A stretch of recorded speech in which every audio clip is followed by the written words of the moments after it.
Could you imagine giving someone money and over time they give you more money back, in fact, substantially more than you gave them?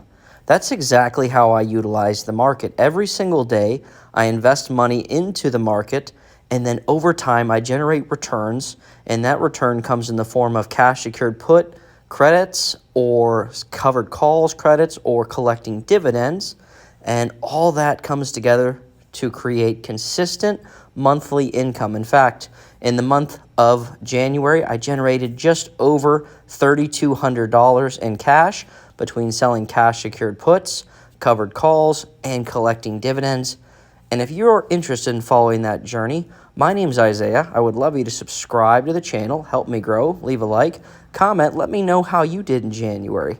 In this video, I'm going to talk about how I'm going to generate even more income and purchase more assets this upcoming week.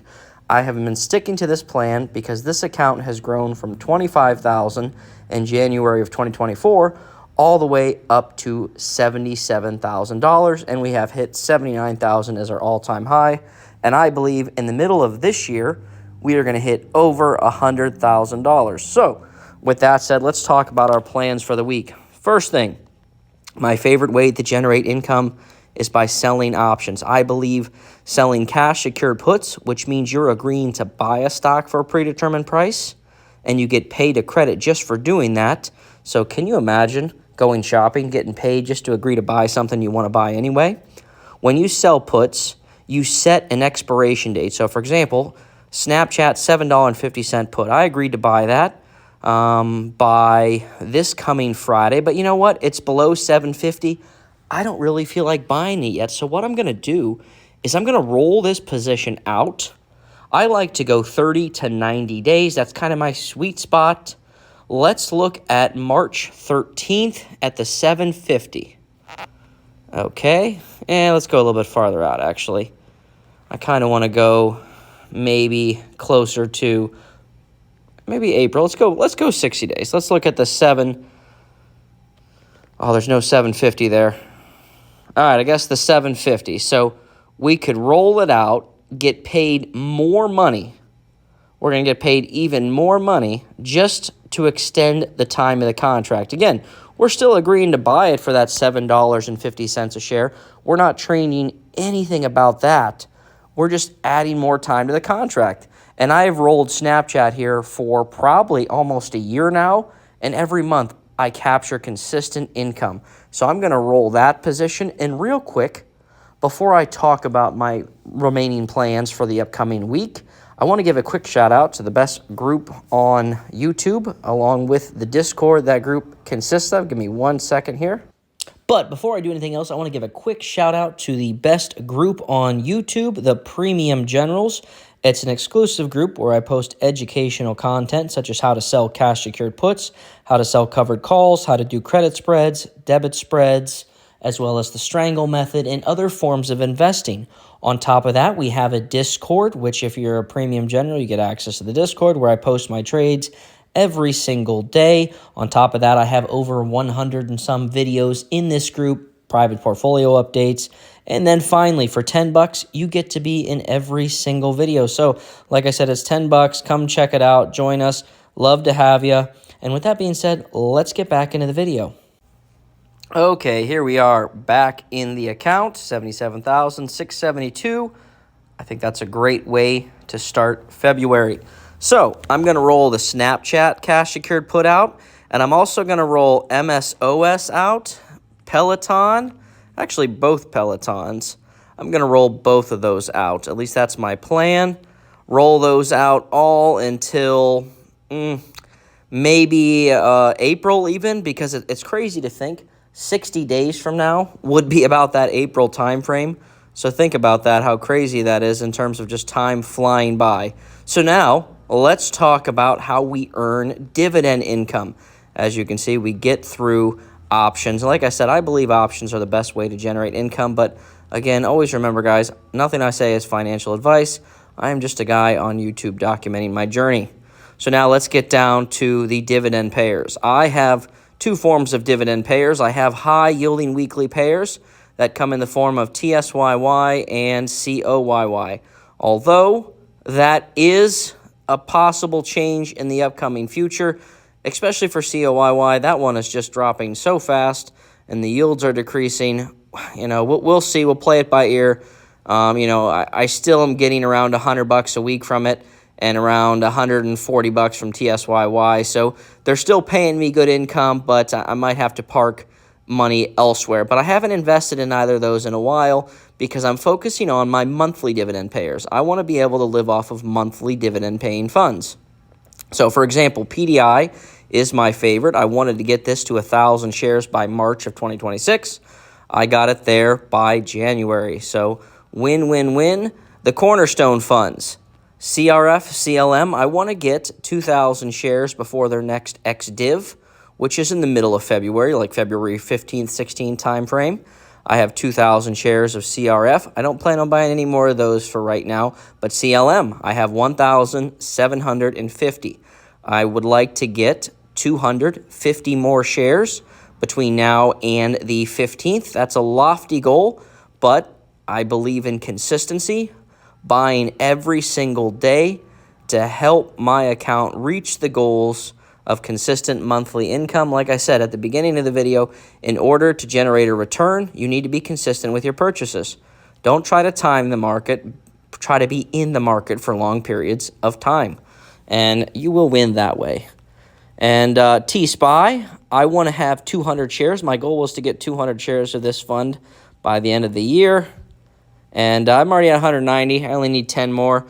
So, I'll buy a couple shares a day, maybe one share a day or whatever, till I get to that 200 shares. I would like to get that before XDiv, but if XDiv is this upcoming week, I don't know if I will make it, but I will try. Last month is my first month having it. I got $30 because I had 100 shares. I'm hoping to have 200 shares, collect $60, because every month I want to increase my monthly payouts till I get to that $2,800 per month goal. That is my long-term goal for this account in terms of monthly dividend payers. I'm currently at $700 I earned for the month of January. So the month of February, shortened month though, let's see if we can earn $800 and maybe even $850.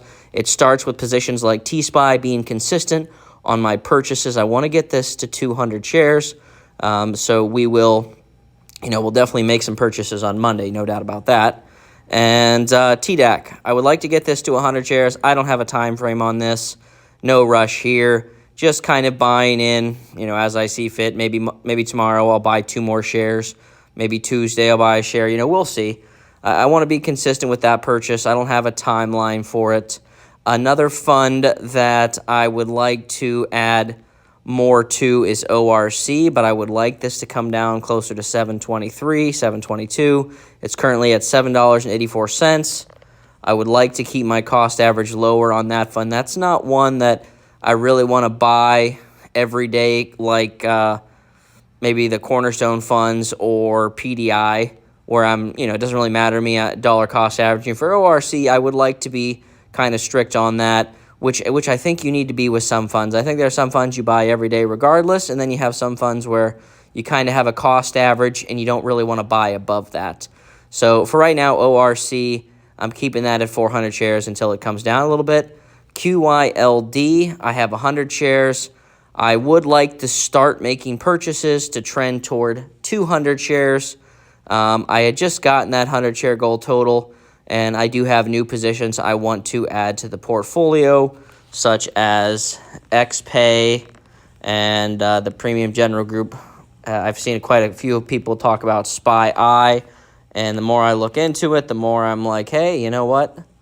I have some interest in that, so I wouldn't mind maybe putting some money into SPY-I, perhaps, making small purchases here and there, just to add up, just to, get a little exposure. Another one, another Premium General call that I saw, NWL, or is it NLY, sorry.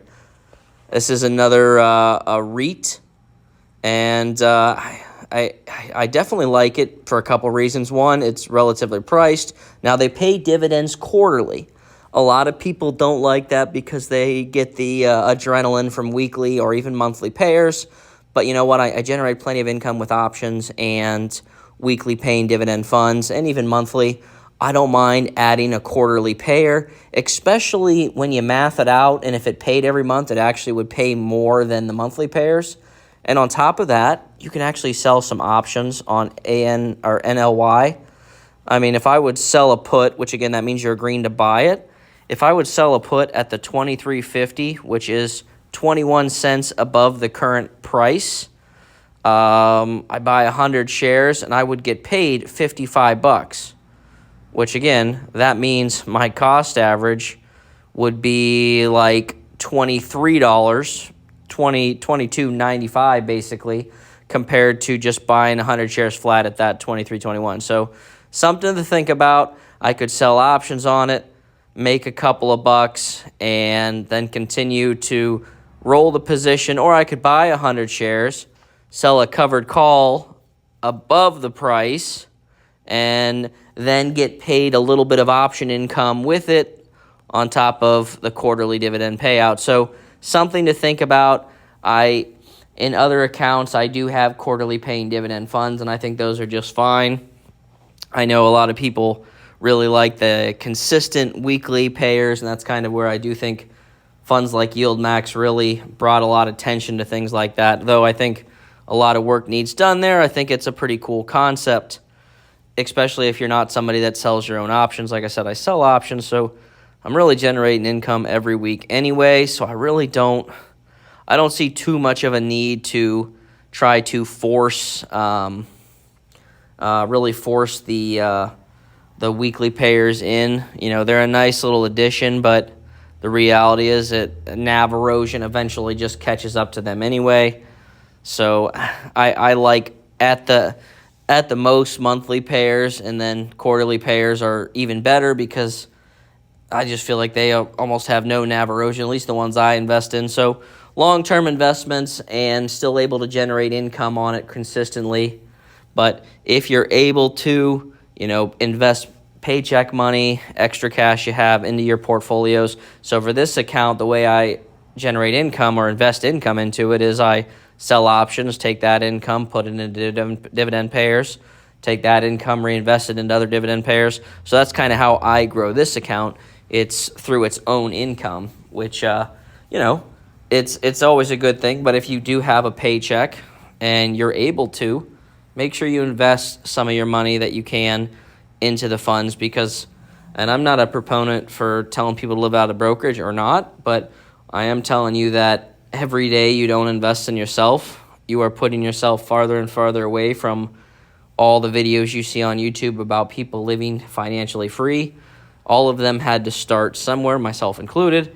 You have to start somewhere, and consistency is how you get to the goal you want to, not luck and chance. You just need to be consistent with it, guys. So with that said, I truly appreciate each and every one of you. And with that said, I'll see you in the next one.